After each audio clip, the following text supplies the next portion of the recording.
میرے عزیزوں، رمضان کی بہاریں آ چکی ہیں۔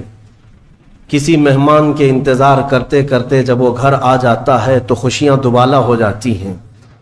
یہ اللہ تعالیٰ کا کتنا بڑا کرم و احسان ہے کہ رجب سے ہم دعا کرتے رہتے ہیں کہ اے اللہ رجب و شعبان میں برکت دے دے اور رمضان تک ہماری زندگی کو پہنچا دے، اور رب تعالیٰ نے آپ سب کی سن لیا اور رمضان آپ سب کو دے دیا۔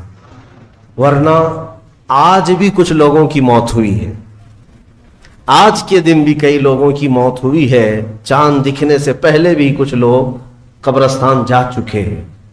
وجہ یہ ہے کہ وہ رجب بھی پا لیے، شعبان بھی پا لیے، مگر ان کی زندگی میں اس سال کا رمضان نہیں لکھا ہوا تھا، اور جسے رمضان مل گیا اللہ کا ایک اور احسان اس کے ساتھ ہے۔ لہٰذا اے سنی مسلمانوں، اس کی قدر کرو، اسے ہلکے میں نہ لو۔ رمضان المبارک جیسی آ جاتا ہے تو اللہ تعالیٰ سب رزق کے دروازے کھول دیتا ہے، اور تمہارے لیے اتنے انتظامات اس نے کر رکھے ہیں کہ شیاطین چھیڑ چھاڑ کے لیے تمہارے ساتھ نہ رہیں، ان کو بند کر دیا گیا کہ تم خالص اللہ کی عبادت کرتے رہو، کوئی شیطان تمہیں پریشان نہ کرے۔ اسی لیے تو قید کر کے رکھا گیا شیطانوں کو، جب تک عید کا چاند نظر نہیں آئے گا کوئی شیطان نہیں اترے گا۔ میرے عزیزو، اللہ تعالیٰ نے تمہارے لیے انتظامات اتنے کیے، یہاں تک کہ حدیث رسول ہے، میرے آقا فرماتے ہیں قیامت کے دن رمضان اور قرآن جس کی حمایت میں کھڑے ہو گئے اس سے جنت میں جانا واجب ہو جائے گا، جس کی یہ شفاعت کر دیں رمضان اور قرآن۔ اور ساتھ میں میرے آقا صلی اللہ علیہ وسلم نے یہ بھی فرمایا، یاد رکھو رمضان اور قرآن جس کے خلاف کھڑے ہو گئے تو پھر اس کو دوزخ میں جانا واجب ہو جائے گا۔ اللہم اجعل القرآن حجتا لنا لا حجتا علینا، اے اللہ قرآن کو ہمارے لیے سفارشی بنا، مددگار بنا، ہمارے خلاف مقدمہ کرنے والا نہ بنا۔ آج رمضان المبارک کی جو خصوصیات ہے وہ تراویح کی شکل میں ہمیں ملی ہے۔ بہت سارے لوگوں کو ایسا لگتا ہے کہ 20 رکعت ہے، لمبی ہے، کون پڑھے گا، پھر پڑھ لیں گے، پھر دیکھ لیں گے۔ جس کے اندر یہ سستی اور کاہلی آئی، یہ علامت میں بتا رہا ہوں آپ کو، علامت حدیث رسول ہے، نماز صرف منافق پر بھاری ہوتی ہے، مومن پر نہیں۔ مومن ہوگا تو نماز میں لذتیں محسوس کرے گا، منافق ہوگا تو اس کے لیے نماز اور بھاری ہوگی۔ ارے امام صاحب اتنی لمبی قرات کرتے ہیں، کھڑے ہیں تو کھڑے ہو گئے، رکوع میں جا ہی نہیں رہے، یہ کس کو بھاری لگتی ہے؟ جس کے اندر نفاق ہو۔ وَإِنَّهَا لَكَبِيرَةٌ إِلَّا عَلَى الْخَاشِعِينَ، آج ہم نے تلاوت بھی کیا اس آیت کو پہلے پارے میں۔ رب تعالیٰ فرماتا ہے یہ اللہ سے خوف کرنے والوں کے لیے نماز بھاری ہو ہی نہیں سکتی، منافقین کے لیے یہ بھاری ہے۔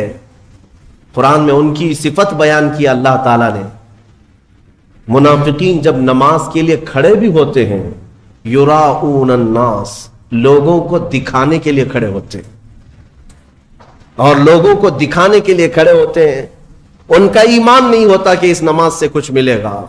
اس لیے اپنی کیٹیگری چیک کرنے کا بھی یہ مہینہ ہے کہ ہم ایمان والوں میں سے ہے کہ منافقین میں سے، کیٹیگری چیک ہو جاتی ہے۔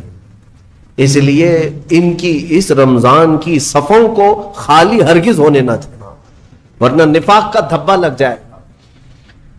آج دنیا کو ایک بات میں آپ کو بتا دوں، کسی بم سے، میزائل سے، پیٹرول سے اتنا خوف نہیں لگتا جتنا ایک عالم ربانی کی زبان سے ڈر لگتا۔ وجہ یہ ہے کہ دنیا کو پتا ہے کہ سارے بم اتنا کام نہیں کرتے جتنا ایک عالم کی زبان کام کرتی۔ ہاں، میں یہ زبان اس لیے کہ اللہ تعالیٰ ان زبانوں سے امتوں کے دل میں انقلاب پیدا کرتا ہے۔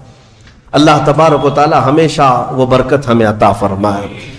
آج قرآن کی جو تلاوت ہم نے کی ہے وہ سورہ بقرہ، سورہ فاتحہ کے بعد پہلی سورہ قرآن میں سورہ بقرہ ہے۔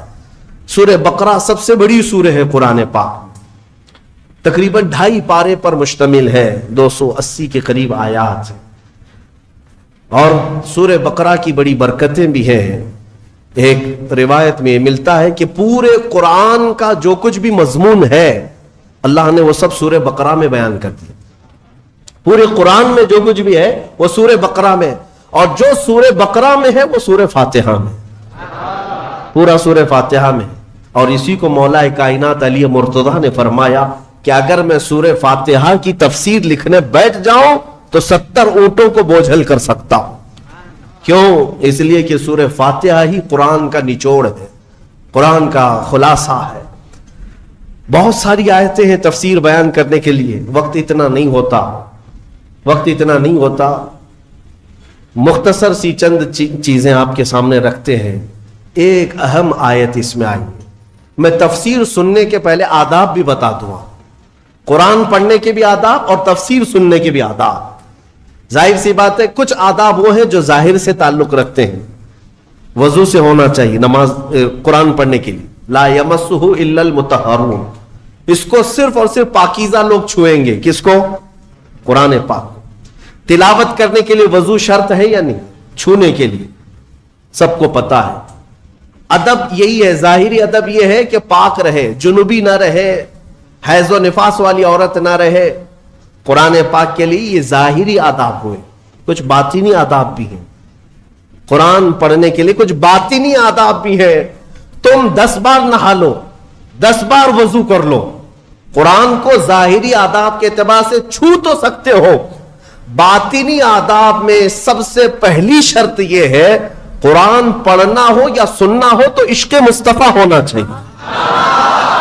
ہاں، بغیر حب مصطفیٰ کے اگر قرآن پڑھے گا تو پھر گمراہی کی طرف بھی جا سکتا ہے۔ قرآن تو قرآن ہے۔ حدیث رسول کے بارے میں کہا گیا، بخاری شریف کے بارے میں، کہ بے عشق مصطفیٰ پڑھتے ہیں جو بخاری، سنا ہے نا آپ نے؟ بے عشق مصطفیٰ جو پڑھتے ہیں بخاری، آتا ہے بخار ان کو، آتی نہیں بخاری۔ بخار آ جائے گا لیکن بخاری نہیں آئی۔ جب بخاری کے لیے عشق مصطفیٰ ضروری ہے تو پھر قرآن کے لیے کتنا ہے۔ اس لیے سب سے پہلی چیز میں آپ کو یہ بتا دوں، قرآن پڑھنا ہے یا سننا ہے، عشق مصطفیٰ شرط ہے، شرط ہے۔ محمد کی محبت دین حق کی شرط اول ہے، اسی میں ہو اگر خامی تو سب کچھ نامکمل ہے۔ قرآن کی ایک آیت سنا ہوگا نا آپ نے، لقد جاءکم من اللہ نور، قد جاءکم من اللہ نور و کتاب مبین، مشہور آیت ہے۔ اللہ فرماتا ہے بے شک اللہ کی طرف سے ایک روشن کتاب، قد جاءکم من اللہ نور و کتاب مبین، بے شک اللہ کی طرف سے ایک نور آیا اور ایک روشن کتاب، ایک نور آیا اور ایک روشن کتاب۔ توجہ چاہتا ہوں، کیا چیزیں آئی اللہ کی طرف سے؟ ایک نور آیا اور ایک روشن کتاب۔ نور کون ہے سنیوں کو سمجھانے کی ضرورت نہیں، دوسرے لوگ تعویل کرتے ہیں نور سے مراد وہ ہے، نور سے مراد یہ ہے۔ ہم تو کہتے ہیں صبح طیبہ میں بٹتا باڑا، صدقہ لینے نور کا آیا ہے تارا۔ ارے ہمارا مزاج تو یہ ہے، بریلی کے امام نے ہمیں یہ سمجھایا ہے، وہی تو جوبن ٹپک رہا ہے، وہی تو جوبن ٹپک رہا ہے، وہی تو اب تک چھلک رہا ہے۔ نہانے میں جو گرا تھا پانی کٹورے تاروں نے بھر لیے تھے۔ یعنی یہ ستاروں کی جو چمک ہے نا، تم کیا سمجھتے ہو؟ سائنٹیفک اعتبار سے کہتے ہیں کہ سورج کی روشنی کھینچ کر رات کو تارے چمکتے ہیں۔ ہم نے سوال کیا پھر سورج کس کی روشنی کھینچتا ہے؟ سورج کس کی روشنی کھینچتا ہے؟ وہ روشنی سمجھنے کے لیے بریلی کے امام کی زبان میں پڑھنا پڑے گا، سورج ہو کہ چاند ہو۔ اعلیٰ حضرت فرماتے ہیں کہ اتار کر ان کے رخ کا صدقہ، اتار کر ان کے رخ کا صدقہ، وہ بٹ رہا تھا نور کا باڑا، اچھل اچھل کر جبی، یہ چاند و سورج اچھل اچھل کر جبی کی خیرات مانگتے تھے۔ معراج کی شب میں چاند سورج اچھل اچھل کر جبی کی خیرات مانگتے تھے کہ اللہ یہ تیرے حبیب کا جو اترن ہے، نہانے میں جو گرا ہے اور پیشانی مبارکہ سے جو پانی ٹپکا ہے، چاند کہتا ہے وہ میری جھولی میں دے دیا جائے، اور سورج کہتا ہے میری جھولی میں دے دیا جائے۔ جو بات میں عرض کر رہا ہوں وہ یہ ہے کہ قرآن میں اللہ نے کیا فرمایا؟ بے شک اللہ کی طرف سے تمہارے پاس کیا آیا؟ ایک نور آیا اور دوسرے روشن کتاب۔ جس کو ہم نے آج پڑھا وہ روشن کتاب، تراویح میں جو پڑھا وہ کون سی کتاب ہے؟ روشن کتاب۔ روشن ہی ہے حقیقت میں، جو پڑھتا ہے وہ بھی روشن ہوتا. روشن کتاب آئی اور ایک نور آیا، دونوں کا کیا کمبینیشن ہے، دونوں کا کیا تعلق ہے؟ اللہ کی طرف سے ایک نور آیا اور ایک روشن کتاب. یہاں اگر ایسا ہوتا کہ بے شک اللہ کی طرف سے کتاب آئی اور ایک نور آیا، نہیں، اللہ کی طرف سے ایک نور آیا پھر روشن کتاب. پتہ یہ چلا لائٹ سب بند کر دیں اور کتاب کھولیں، کیا پڑھ پاؤ گے؟ پڑھ پاؤ گے؟ ساری لائٹ میں بند کرتا ہوں، تمہارے سامنے کتاب رکھتا ہوں، پڑھو، کچھ نہیں پڑھ پاؤ گے. ادھر سے ادھر انگلیاں پھیر سکتے ہو، پڑھنے کے لیے روشنی ہونا یہ ضروری ہے. بغیر روشنی کے کتاب نہیں پڑھی جا سکتی. اسی لیے آیت میں اللہ نے فرمایا بے شک اللہ کی طرف سے پہلے کیا آیا؟ نور آیا، پھر کیا آئی؟ روشن کتاب. اب اس روشن کتاب کے لیے یہ کرنٹ والی لائٹ نہیں، نور مصطفیٰ کی روشنی ضروری ہے. جب نور مصطفیٰ میں پڑھو گے تو اس کتاب سے ہدایت بھی پاؤ گے. الحمدللہ اہل سنت و جماعت کے حصے میں وہ ہدایت آئی کہ ہم عشق مصطفیٰ کی زبان میں قرآن پڑھتے ہیں. الحمدللہ. آج بہت ساری باتیں تھی لیکن ایک آیت کی طرف میں لے جاتا ہوں. کچھ لوگوں کو قرآن سے ایسی ایسی چیزیں نکالنے کی عادت ہے کہ کہیں حضور کی شان میں کچھ کمی نظر آ جائے، کہ حضور پاک صلی اللہ علیہ وسلم کو یہ نہیں تھا، وہ نہیں تھا، ان کو وہی چیزیں ملتی ہیں. حالانکہ قرآن کا مفہوم وہ نہیں ہے، سمجھ کا ان کے قصور ہے. عربی سے نابلد ہے، ناآشنا ہے، کچھ بھی اٹکل پچھو مار کے ترجمے میں گمراہ ہو جاتے ہیں. لیکن قرآن نے آداب سکھائے. توجہ چاہتا ہوں. آج ہم نے ایک آیت پڑھی ہے سورہ بقرہ میں. اللہ تعالیٰ فرماتا ہے یا ایھا الذین آمنوا لا تقولوا راعنا وقولوا انظرنا واسمعوا وللکافرین عذاب الیم. اے ایمان والو راعنا مت کہو، راعنا مت کہو. کیا مطلب ہے اس کا؟ تھوڑا سا عربی میں سمجھا دوں. ہوتا یہ تھا کہ رسول پاک صلی اللہ علیہ وسلم جب مجلس میں صحابہ کو درس دیتے، کوئی بات اگر کسی صحابی کو سمجھ میں نہ آتی تو وہ یوں کہتے راعینا یا رسول اللہ. آپ کہتے نا پارڈن می، پارڈن می. ایک ٹیچر کو کہا جاتا ہے کہ دوبارہ ارشاد، دوبارہ ارشاد. کیوں؟ کہ آپ دوبارہ بیان فرمائیں تاکہ میں اور سمجھ سکوں. تو صحابہ کیا کہتے تھے؟ راعینا یا رسول اللہ. اے اللہ، اے رسول اللہ ہماری رعایت کر دیجئے تھوڑی سی، یعنی ہم جلد نہیں سمجھ پائے، اور ایک بار بیان کر دیجئے. لیکن اسی زمانے میں راعینا صحابہ کس نیت سے کہتے تھے؟ اے اللہ کے رسول ہماری رعایت کیجیے. اسی زمانے میں یہودیوں کی زبان میں راعینا کا ترجمہ غلط تھا. راعینا کا مطلب ہوتا تھا ہمارا چرواہا، ہمارا چرواہا. تو ہوتا یہ تھا کہ صحابہ کہتے تھے راعینا یا رسول اللہ ہماری رعایت کر دیجئے اے اللہ کے رسول. یہودی جو سنتے تھے تو مذاق اڑاتے تھے. دیکھو مسلمانوں کو اپنے ہی نبی کو اپنا چرواہا کہتے ہیں، اپنے ہی نبی کو اپنا چرواہا کہتے ہیں. وہ ٹھٹا مار کر کے ہنستے تھے، مذاق اڑاتے تھے. لیکن مجھے بتاؤ میرے عزیزو، کسی صحابی کے دل میں یہ نیت تھی؟ ان کے خواب و خیال میں بھی یہ گمان نہیں کہ ہم حضور کے بارے میں ایسا سوچیں. لیکن وہ اپنی زبان میں کہہ رہے تھے. لیکن دیکھیں قانون خداوندی کو اللہ نے اس لفظ کو بھی منع کر دیا جس کا معنی کسی بھی زبان میں الگ آ سکتا ہو. وہ جملہ میرے نبی کی شان میں بولا ہی نہ جائے، بولا ہی نہ جائے. اور عام لوگوں کو نہیں، امت میں اگر سب سے اچھے لوگ کوئی تھے تو رسول کے صحابہ تھے. ان کو اللہ نے تنبیہ کرتے ہوئے فرمایا اے ایمان والو آج کے بعد سے راعینا نہ کہو. جب اگر دوبارہ کہنے کی بات آئے حضور کی بارگاہ میں تو کیا کہو؟ اللہ نے وہ بھی سکھایا. کہو وقول انظرنا، یوں کہو نظر کرم فرمائی. اللہ نظر کرم فرمائیے. ایسا لفظ استعمال کرو نبی کی بارگاہ میں جس کا کوئی بھی کوڑھی دوسرا ترجمہ کر بھی نہ سکے. کوئی بھی دل کے کوڑ والا مریض جو گستاخ ہے، بغض رکھتا ہے، عداوت رکھتا ہے، وہ ایسا تصور بھی نہ لا سکے. عزیزان گرامی، صحابہ کو جب یہ تنبیہ کر دی گئی تھی اب ہمارا اور تمہارا حال کیا ہے؟ بعض ایسے لوگ ہیں جو نبی پاک صلی اللہ تعالی علیہ وسلم کے لیے، حضور پاک صلی اللہ تعالی علیہ وسلم کے لیے الفاظ کی ہیرا پھیری کے ساتھ وہ شان رسالت میں تنقیص کرنے کو اور گستاخی کرنے کو یہ سمجھتے ہیں کہ ہم بہت پڑھے لکھے لوگ ہیں، ہم بہت ایجوکیٹڈ لوگ۔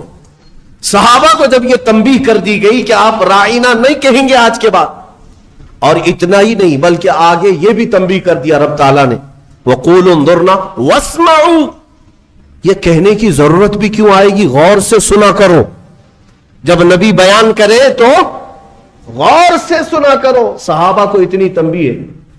دوسری آیتیں ہیں سورہ حجرات کی، وہ پڑھیں گے تو اش اش کر جائیں آپ۔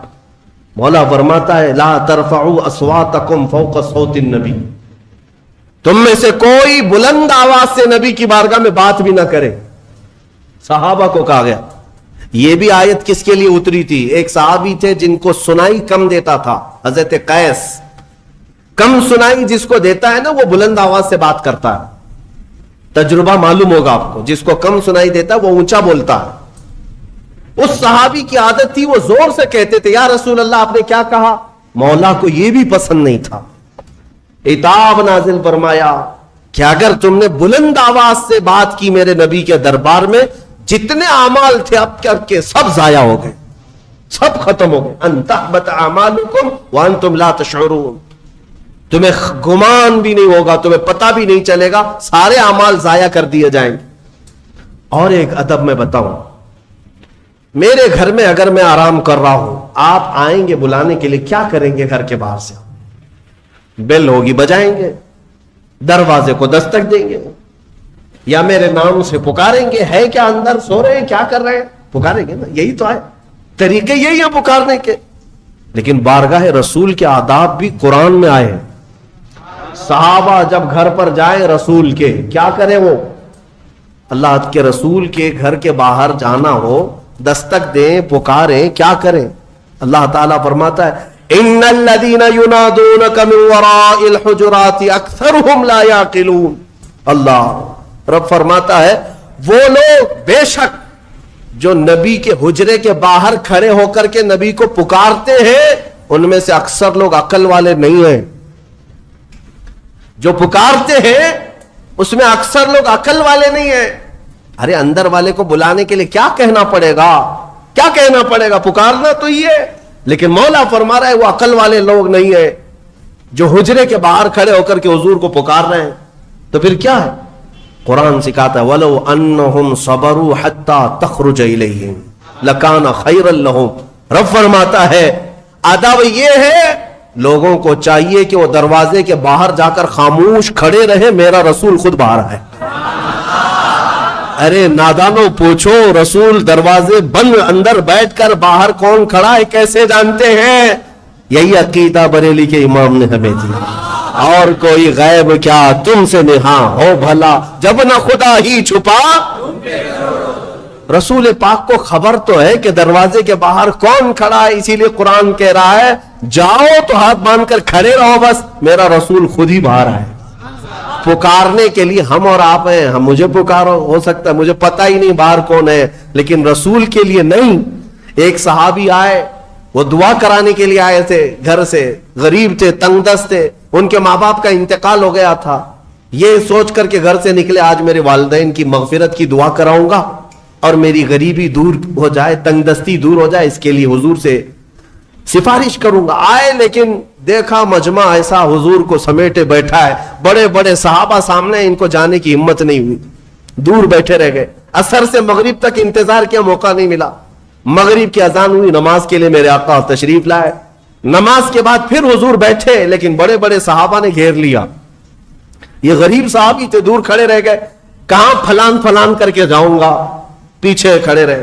عشاء کی اذان ہو گئی، عشاء تک موقع نہیں ملا، عشاء کی نماز پیچھے پڑے، اور عشاء کے بعد میرے آقا صلی اللہ علیہ وسلم سیدھے اپنے گھر میں جاتے تھے، اب بیٹھک نہیں ہوتی تھی۔ اب عشاء کی نماز کے بعد حضور اپنے حجرے کی طرف نکلے۔ یہ صحابی کہتے ہیں میں نے سوچا موقع تو آج دن بھر نہیں ملا، ہاتھ باندھے پیچھے پیچھے چلتے رہے۔ حضور اپنے دروازے پر پہنچ گئے اور پیچھے مڑ کر کہتے ہیں جا اللہ تیری غریبی دور کرے، تیرے ماں باپ کی مغفرت کرے۔ کس نے کہا میرے نبی سے؟ کس نے کہا؟ میرے عزیزوں، اسی لیے تو ہمارا عقیدہ یہ ہے کہ وہ دلوں کی بھی سنتے ہیں، اس کی بھی سنتے ہیں جسے بولنا نہیں آتا۔ وہ لکڑیوں کی جب سنتے ہیں، ہرن کی جب سنتے ہیں، تو امتیوں کی کیوں نہیں سنیں گے؟ ہم یہاں سے پکارے، وہ وہاں سے سنے، مصطفیٰ کی سماعت پہ دور و نزدیک کے سننے والے وہ کان، کانے لالے کرامت پہ۔ اسی لیے سنیوں میں کہتا ہوں کہ تفسیر بھی سننا ہو تو عشق مصطفیٰ کے ساتھ سن۔ مزہ ہی کچھ اور ہے کہ اپنے نبی کو چھوڑ کر محفل کون سی ہوتی ہے؟ رسول جس محفل میں نہ ہو تو محفل کہاں ہے؟ اسے محفل نہیں کہا جاتا۔ بلے شاہ میاں رحمت اللہ علیہ بڑے صوفی بزرگ ہیں، وہ کہتے ہیں جس دل میں حضور کی یاد نہ ہو اس دل میں کتے بستے ہیں، کتے ہوتے ہیں، جانور بستے ہیں۔ حقیقت ہے دل اسی کو کہتے ہیں جس میں حضور کی یاد آئے۔ دل ہے وہ دل جو تیری یاد سے معمور رہا، سر ہے وہ سر جو تیرے نام پہ قربان۔ ہاں، دل اور سر وہی ہے جو حضور کے لیے ہو، حضور کے لیے نہ ہو تو پھر یہ کدو کا ایک ٹکڑا ہے اور دل جو ہے سینے کے اندر وہ گوشت کا ایک چھتڑا ہے اور کچھ نہیں۔ ہاں، بس ان کی حیثیت اتنی ہے، دونوں کندھوں کے بیچ میں ایک کدو کا ٹکڑا ہے اور سینے کے اندر گوشت کا ایک چھتڑا ہے۔ اسے دل مت کہنا اور اسے سر مت کہنا۔ دل کہنے کے لیے ضرورت اس بات کی ہے کہ دیکھو پہلے اس میں حب مصطفیٰ ہے یا نہیں۔ سر کہنے کے لیے ہر ایک کو سر مت کہنا، بلکہ اعلیٰ حضرت فرماتے سر صرف وہی ہے جو ان کے قدموں پہ قربان ہونے کو تیار ہے، وہی سر ہے۔